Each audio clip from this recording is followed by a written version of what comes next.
Dometic or A&E RV window awnings are extremely common, so there are lots of older ones out there that are pretty worn out.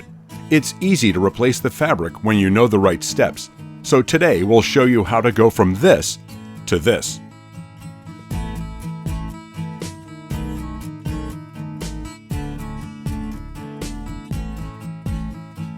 This awning doesn't have a metal wrap, but the steps for replacing the fabric on either style are very similar. We'll be using the following tools: a cordless drill, 2 small straight picks, silicone spray lubricant, a file, felt tip marker, pop rivet gun and rivets, a tape measure, and a diagonal wire cutter. Of course, we'll also need replacement fabric. As always, we'll be using Tough Top Awnings material, which is far better than the original. Joining us again today are Ray and Tyler from Tough Top Awnings. This is an easy job for one person, but they'll both be pitching in, since a helper makes every job a little easier. And one ladder is usually enough, but we've got a second one to make it easier to shoot video. As always, Tough Top Awnings provides a special discount to our viewers on the best awning and slide topper fabric we've ever seen. Use the discount code RVgeeks and save 5% on your entire order at toughtop.awnings.com. Let's start the job by placing the awning in the retracted position. Then remove the set screw on the side of the RV at each end of the awning. Pull one arm away from the side of the RV and insert a straight pick or small screwdriver into the end. This prevents the spring from unwinding. Remove the single screw that holds the arm to the end of the roller tube. Lift the tube out and let the arm swing down. Repeat the same procedure on the other arm, inserting the second straight pick into the end of the roller tube, removing the screw, and letting the arm swing down. Be sure to hold the awning and the roller tube in place so they won't fall and unroll down the side of the RV. Then slide the whole assembly out of the mounting track.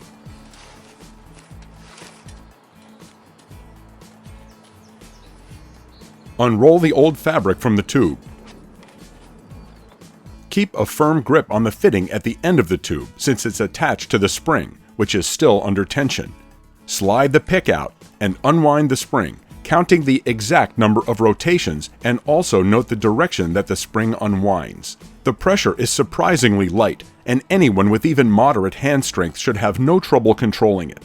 To ensure proper alignment during reassembly, make a small mark on the cap and a matching one on the roller tube. Drill out one of the pop rivets in the end cap. Then rotate the roller 180 degrees and drill out the second rivet on the other side of the same cap. Pull the assembly out of the tube. You can see why it's pretty easy to handle the spring. It's just not that big. Note that the decorative valance is laying on top of the awning.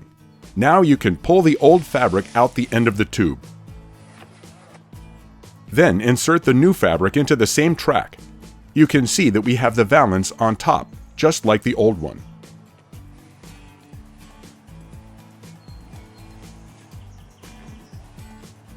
Before reinstalling the end cap, trim the end of the bead cord down to about an inch.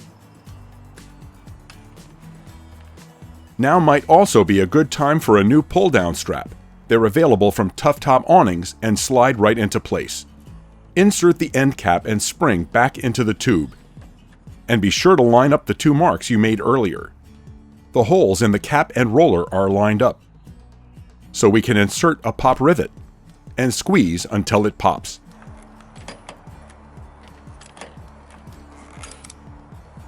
That leaves a nice clean rivet head, just like new. Roll the tube over and install the second rivet the same way. Now it's time to retension the spring by winding it back in the opposite direction from when you removed it. Be sure to rotate it the exact number of times you counted earlier. Then reinsert the straight pick to hold the fitting in place. Measure the distance between the edge of the new material and each end cap. If the fabric isn't centered, slide it left or right in the track until it is. Keeping in mind that the top of the awning is very smooth and the underside is more textured, roll the fabric onto the tube with the smooth top surface on the outside of the roll. File any sharp corners on the awning rail. You can also cover them with masking tape for extra protection.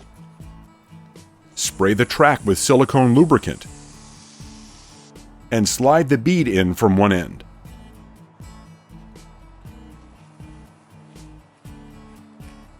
Once it's all the way in, swing one of the arms back into position.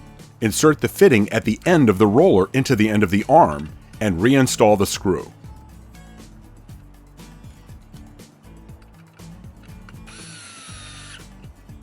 Then do the same thing at the other end. Now you can safely remove both straight picks. Extend the awning and check for wrinkles. If it doesn't lay perfectly flat, adjust the fabric left or right until it does. When it's perfectly smooth and flat, you'll know it's square to the RV. Just confirm that it rolls up and down smoothly, and you'll know that it's positioned correctly. Now you can reinstall the two set screws, one at each end of the track. All that's left is to enjoy your beautiful new awning for years to come.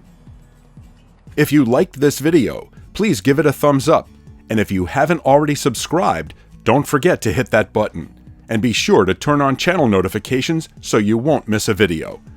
If you're wondering what you're seeing here, it's a scene from our recent live Q&A. We had a great give and take for nearly 2 hours, where we talked in considerable detail about safely driving and maneuvering an RV. It's part of our new premium content that we're creating exclusively on Patreon. After the topic of driving an RV was voted on, and some questions submitted in advance, we included a discussion about following distance and other defensive driving techniques, and took questions and comments live on the air. We had a great time, and were really gratified by the positive response we got. We'd like to thank all of our supporters, with a special thanks to our Superman and Wonder Woman level patrons, who we're proud to list here in the credits. If you'd like to see how you can join us for our live broadcasts and support our scripted YouTube videos like the one you just saw all at the same time, check out our page at patreon.com/RVgeeks for complete details. As always, safe travels, and thanks for watching. We're going to put it in reverse, of course. And wait, I have one little tidbit to chime in here with. Okay. Why is it that we were doing all of this? What's the most important factor in maneuvering the RV? The single most important thing, and I'm glad John reminded me about this, because I hear his voice in my head telling me this every time I'm behind the wheel. The most important thing to keep in mind when you're maneuvering, particularly when you're backing up, but even when you're going forward, is the placement of the rear axle.